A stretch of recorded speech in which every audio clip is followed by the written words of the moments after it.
নমস্কাৰ মই মজিদ বন্ধুসকল বলগতে চাওক আজি সন্ধিয়াৰ 7টা গুৰুত্বপূৰ্ণ খবৰ প্ৰথমটো খবৰ এতিয়াৰ পৰা মন গলে আপুনি ফাৰ্মাসীৰ পৰা ঔষধ কিনি খাব নোৱাৰিব আহি গল ডাক্তৰৰ অনুমতি অবিহনে ঔষধ বিক্ৰীত নিষেধাজ্ঞা সকলো ফাৰ্মাসীৰ বিৰুদ্ধে লোৱা হ'ব একশন প্ৰেছক্ৰিপশ্যন হাতত নিনিলে ঔষধ দিব নোৱাৰিব ফাৰ্মাসিষ্টে এই সন্দৰ্ভত দেশৰ প্ৰতিখন ৰাজ্যলৈ কঠোৰ পদক্ষেপ গ্ৰহণৰ নিৰ্দেশনা কেন্দ্ৰীয় চৰকাৰৰ এতিয়াৰ পৰা মন গলে আপুনি ফাৰ্মাসীৰ পৰা ঔষধ কিনি খাব নোৱাৰিব ডাক্তৰৰ অনুমতি অবিহনে ঔষধ বিক্ৰীত আহি গল নিষেধাজ্ঞা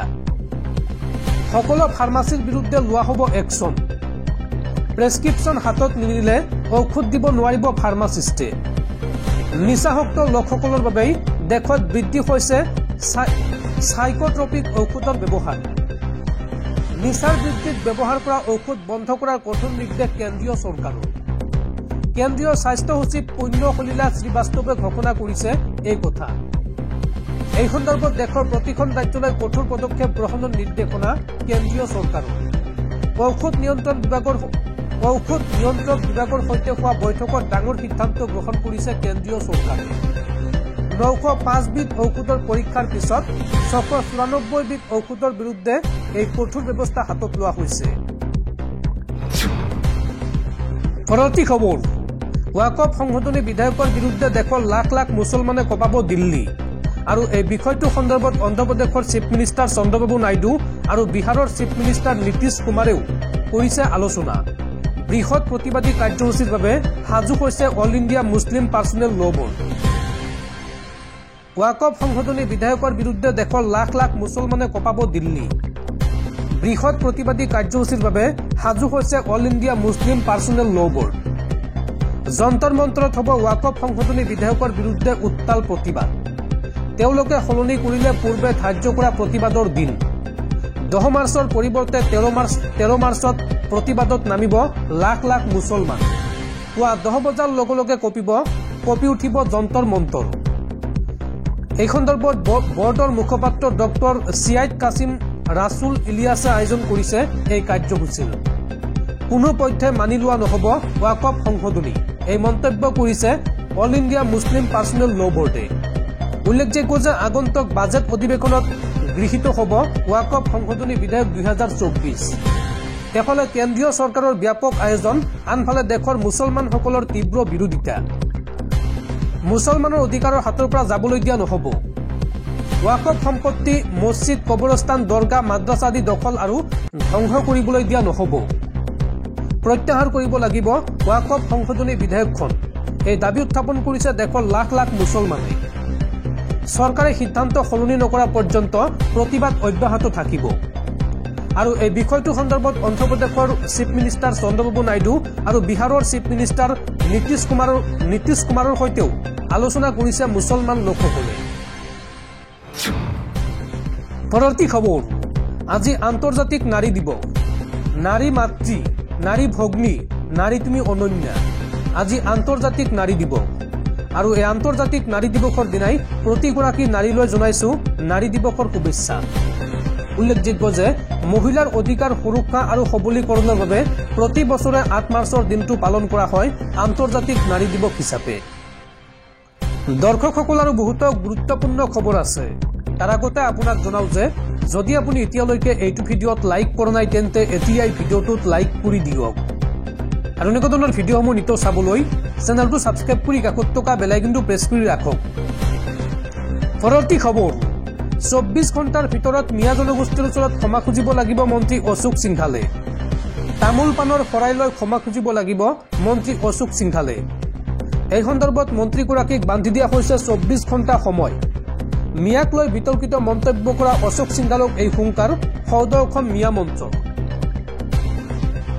মন্ত্ৰী অশোক সিংঘালৰ বিৰুদ্ধে কমা নাই খং ক্ষোভ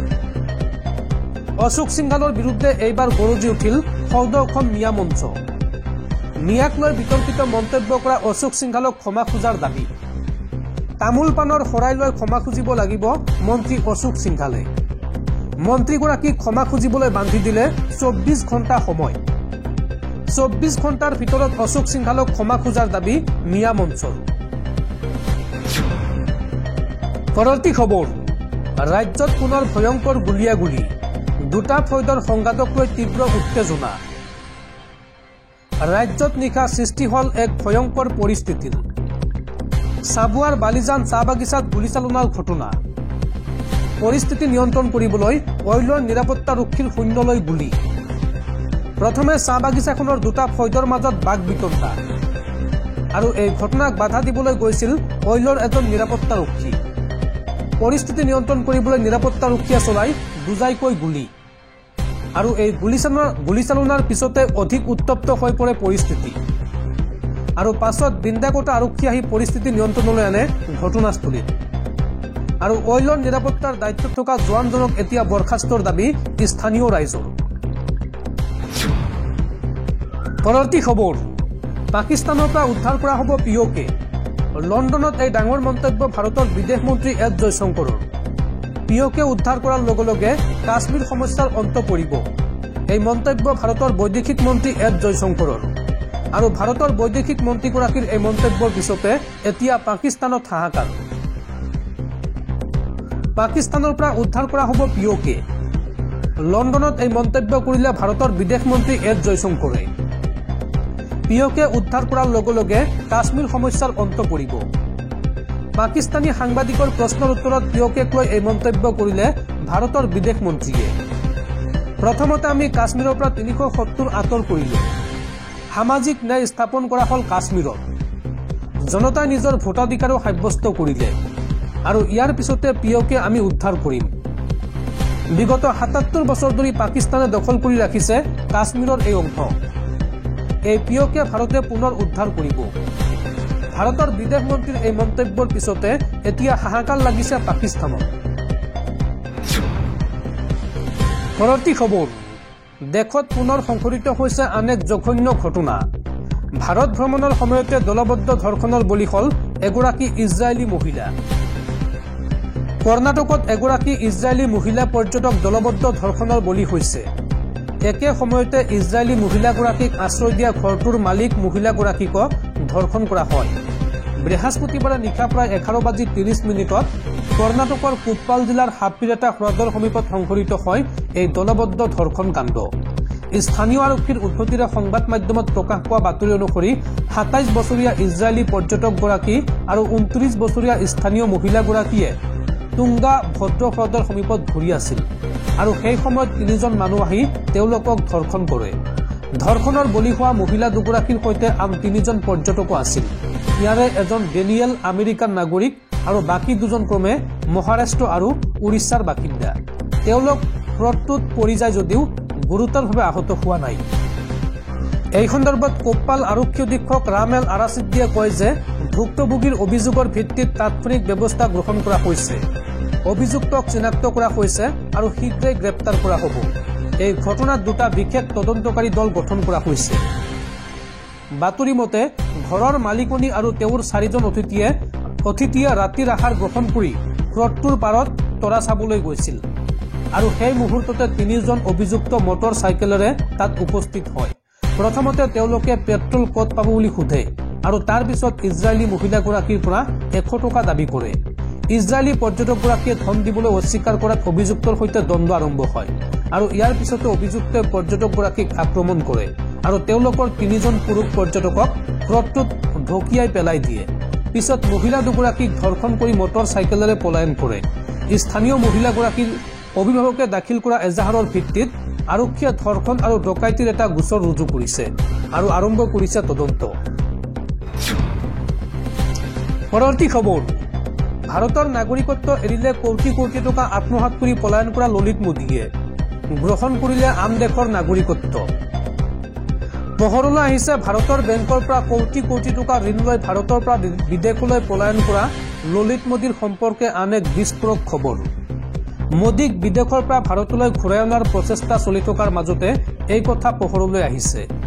উল্লেখযোগ্য যে ইণ্ডিয়ান প্ৰিমিয়াৰ লীগৰ প্ৰতিষ্ঠাপক ললিত মোদীয়ে